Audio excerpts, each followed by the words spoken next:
మనలో చాలా మంది తెలుసో తెలియకో పక్క వాళ్ళ కోసం బతుకుతూ ఉంటారు కదా. అంటే ఫర్ ఎగ్జాంపుల్, ఇప్పుడు మనం ఈ ఫంక్షన్ చేయకపోతే ఎదుటోళ్ళు మనల్ని లేనోళ్ళు అనుకుంటారేమో, మా అబ్బాయి లేకపోతే మా అమ్మాయికి వేరే క్యాస్ట్ వాళ్ళని ఇచ్చి పెళ్లి చేస్తే వాళ్ళు మన గురించి ఏమన్నా తప్పుగా అనుకుంటారేమో, ఇలా 24 గంటలు పక్క వాళ్ళ కోసం బతుకుతూ ఉంటారు కొంతమంది.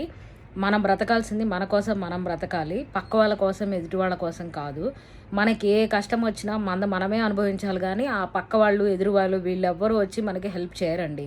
సో అందుకని ఎప్పుడైనా మీకోసం మీరు బ్రతకండి, కానీ పక్కోళ్ళ కోసం ఎదుటోళ్ళ కోసం వీళ్ళ కోసం బ్రతకద్దు. వాళ్ళ గురించి అసలు ఆలోచించొద్దు. మీరు చేసేది మీకు కరెక్ట్ అనిపిస్తే వీళ్ళందరి గురించి మీరు ఆలోచించాల్సిన అవసరం లేదు. మీరెంత మంచిగా ఉన్నా ఈ పక్కింటోళ్ళు ఎదురింటోళ్ళు మన గురించి అనుకుంటూనే ఉంటారు. అవన్నీ మనం పట్టించుకుంటే ఈ ప్రపంచంలో మనం బ్రతకలేము.